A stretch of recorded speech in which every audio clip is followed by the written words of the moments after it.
Wanting to start a business or having a business is not something new.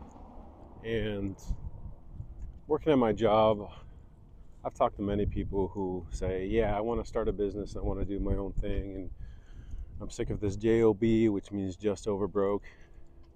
And I'm going to, you know, make $1 million because this guy's doing it and all this stuff. And got me thinking about the mindset that it takes to have a business and be successful, because more than 90% of businesses in the first 5 years, they fail. And I think it's because people don't take seriously what they're actually wanting when they start a business. I think they look at other people with businesses, and they look at other people with, fancy cars and all these cool things, and they say, hey, how do you do that? And, oh yeah, he has his own business, he does this and that, whatever. And like, oh, I'm going to do that too. Well, what they're seeing is just an after effect of what someone put the hard work in to do. So owning a business is not the be all end all. Owning a business is a vehicle to get those fancy things, but those fancy things are not what people should be looking for. To have a business successful is to use the skills that you've gained over time, and the knowledge that you've acquired over time, and put them into practice in something that you're good at or you enjoy doing. And a lot of people think, yeah, I'm just going to quit my job, I'm going to start a business, and next week I'm going to be successful, I'm going to be a multimillionaire. Well, that's not how it works. But in my mind, there's two ways that kind of fast track the, I guess you could say, escape from having a business. There's two main ones. There's other ones, but there's two main ones. So one is save 6 months of whatever you're making. Say you're making, 4,000, or say you're making $4,000 a month. You want to save about 6 months of uh, whatever your payment is for per month. And while you're working on your business, save 6 months, and then quit your job after a while. Or you can save maybe a couple months, get a part-time job, and work on your business after the hours of your part-time job. And I would say the part-time job direction is actually faster than saving 6 months. And here's why.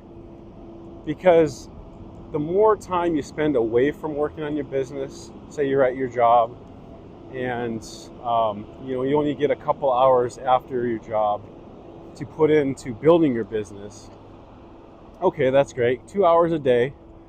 That's if you do it consistently. You'll do it 10 to 14 hours a week.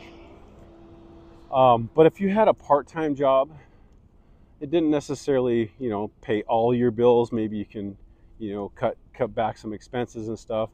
But if you had a part-time job, you could probably double the amount of time you work in a business, which will bring your business to you faster, right? So the faster you can increase the amount of time you work on your business and build your business and prove it out, the faster you're going to be able to just quit any job, whether it's full-time or part-time, whatever.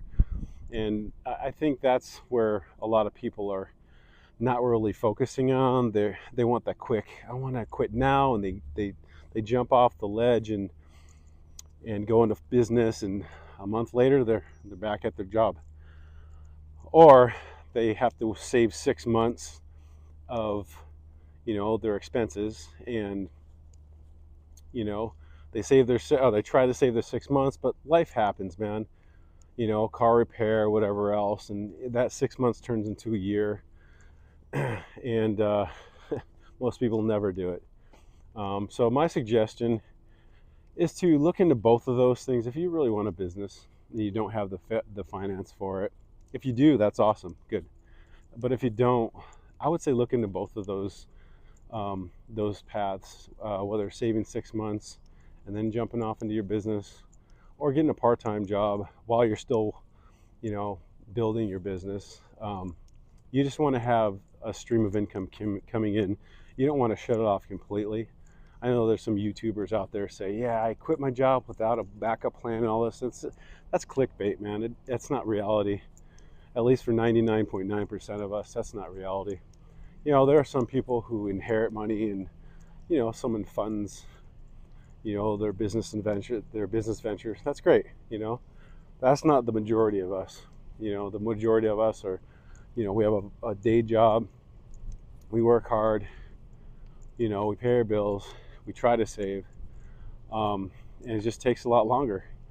And you just have to have a long-term mindset when you do try to start a business. And especially if you want to be successful, because you don't want to go back to a job a year later. I've done that. I jumped off, had a business, did the thing, went through some life issues, didn't have a big savings, had to get rid of that business and go back to work. I actually did that twice, and it sucks.